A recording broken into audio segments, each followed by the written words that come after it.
Pretty easy to do. Just make sure these hoses are plugged in all the way so it doesn't leak. What's up today, guys? Welcome back to another vlog. Today I'm going to be changing the fluids in the 2000 Dodge Viper. It has about 24,500 miles now, and I don't know when any fluids were changed last. There's no history or receipts. And the previous owner, he said that the owner before him did it because he's had it less than a year. He bought it in January 2019. So I'm just going to replace the fluids, and this is how I'm going to do it. The oil change, I'm going to do 1030 Mobile 1. That's what the manual recommends.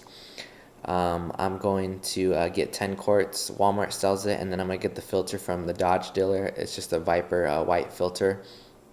I'm also going to do the power steering fluid. I'm going to get Valvoline type. It says not to use ATF or ATF4 for the power steering, but I looked at the TSB, and the latest TSB says to use ATF4. It's like a red dye type of a power steering fluid, so I'm going to go ahead and use that. And then I'm going to also replace the brake and the clutch fluid with .4, just to get the old stuff out. And the way I'm going to do the brake, clutch, and power steering is I'm just going to use a turkey like a syringe type of thing, like a turkey baster or baster, however you say it. I'm going to take the fluid out, put new fluid in, do it a couple times, and then drive it a little bit, and then do it again to get most of it out. I'm not really going to mess with taking things apart with those three fluids. And then I'm also going to do the transmission fluid, and to do that I have to remove a panel under the car. I'm going to take the fill bolt out, then take the drain bolt out, let it all come out, and then put 4 quarts of red line in that meets the specs that a Dodge requires. And then the differential fluid, I'm going to use the Valvoline fluid. I think it's like 75/140 or something like that. I got 2 quarts of that. It takes 45 ounces, which I think is a little more than 1 quart. So I'll be doing that. And then last is the coolant. Now the coolant, I'm going to wait till my uncle's in town because I'm not really comfortable with the bleeding system, I guess, or how it really works. I like to see him do it first, and then in the future I'll do it myself. So for the coolant, I'm going to use the Napa green coolant. It's not a long life coolant. It seems like most of the green coolants, or even all the green coolants, are not long life. You have to do orange or a different color for long life, and I don't want to switch the color because I'm not too comfortable with switching the color on this car right now. So I'm going to do a drain and refill. Hopefully we can clean it a little bit with the coolant. And then another last point, the reason why I'm using these like Valvoline or Napa is because I went to a Dodge dealer nearby, and they said they do not have any fluids for my car anymore. They usually only keep fluids for fluids and parts for like the past 10 years of cars. Parts are easy to come by, but the fluids they don't have, like for example the like the coolant, they don't even have the green stuff anymore. I think they switched to purple or orange or something like that. So that's why I'm going aftermarket on the fluids, so stay tuned. Alright, so looking here, we have the 2000 service manual for the Viper. I got a couple of the books, so we're going to go ahead and look in here for the oil type. I've already read it was 1030, but just to go over it with you guys. Let me go ahead and go to this. So we'll find engine, which is chapter 9.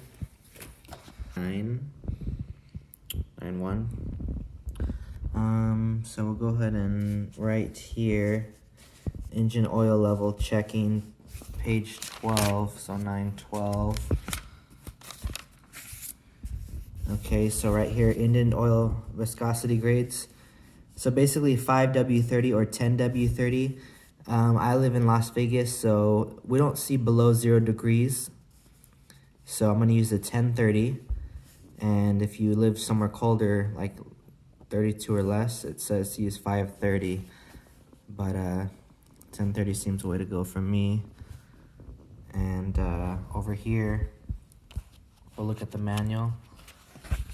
Table of contents, maintaining your vehicle, page 97. Engine oil, page 101. Okay, changing your engine oil, checking oil level. Over here, so the actual owner's manual Says the exact same thing. If you're above 0 degrees, just do the 1030.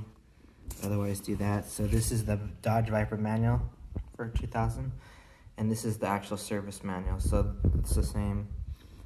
And then your new Viper engine was filled with Mobil 1 synthetic engine oil. A full synthetic API certified engine oil of the proper viscosity grade is recommended for refill.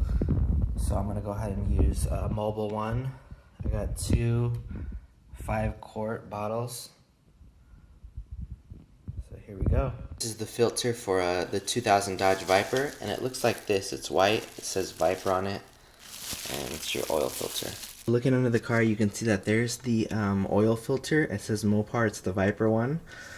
And you just turn it left to loosen it. And then down below, right there in the middle of the engine block on the bottom, is the drain bolt for the oil, and it takes 10 quarts.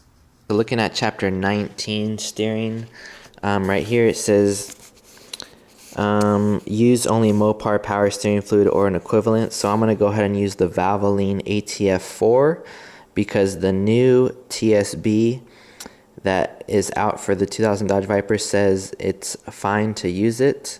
So that's what I'm going to use. Alright, so right here is the power steering reservoir. I'm just going to take this off. And you can see it's coming off.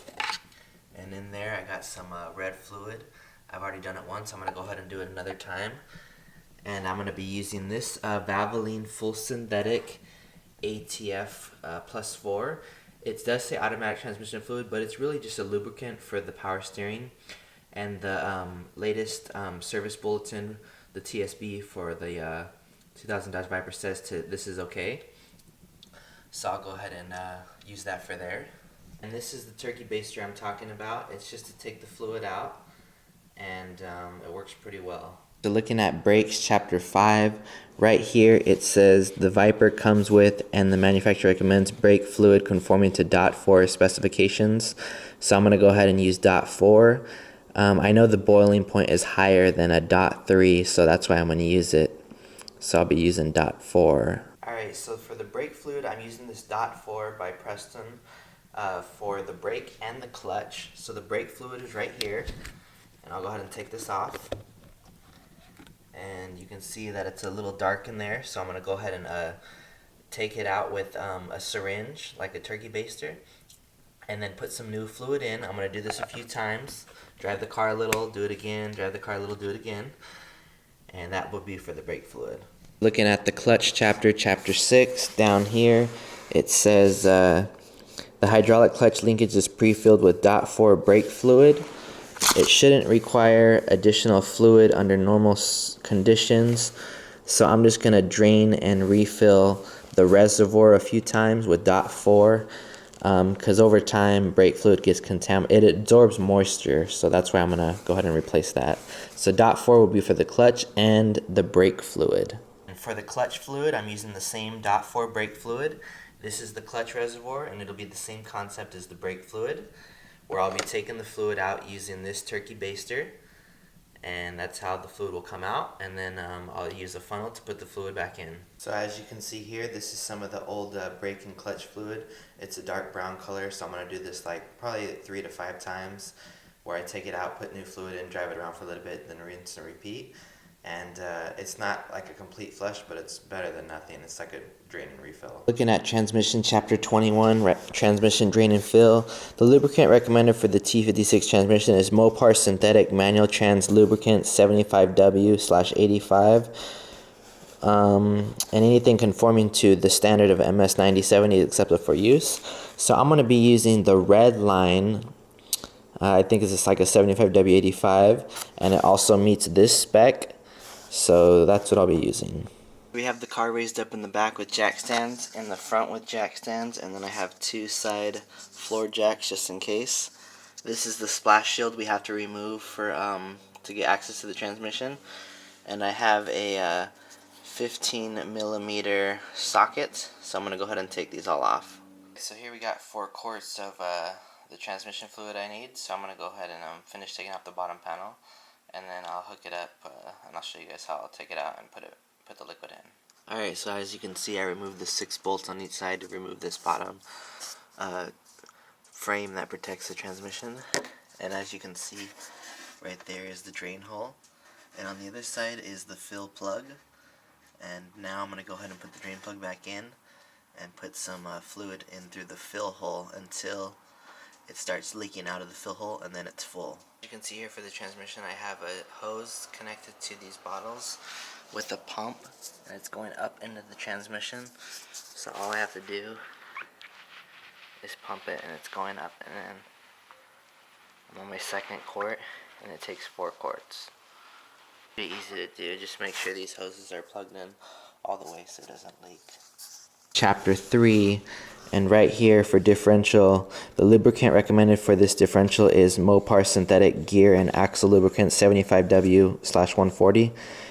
A container of Mopar limited slip additive should also be used. So I'm going to go ahead and use Valvoline 75/140, and it already has the limited slip added to it. So now I'm down here under the car and I'm going to change the rear differential fluid. This requires the additive, which this has.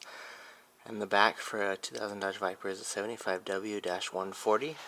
And looking under the car from the back, here's the rear differential.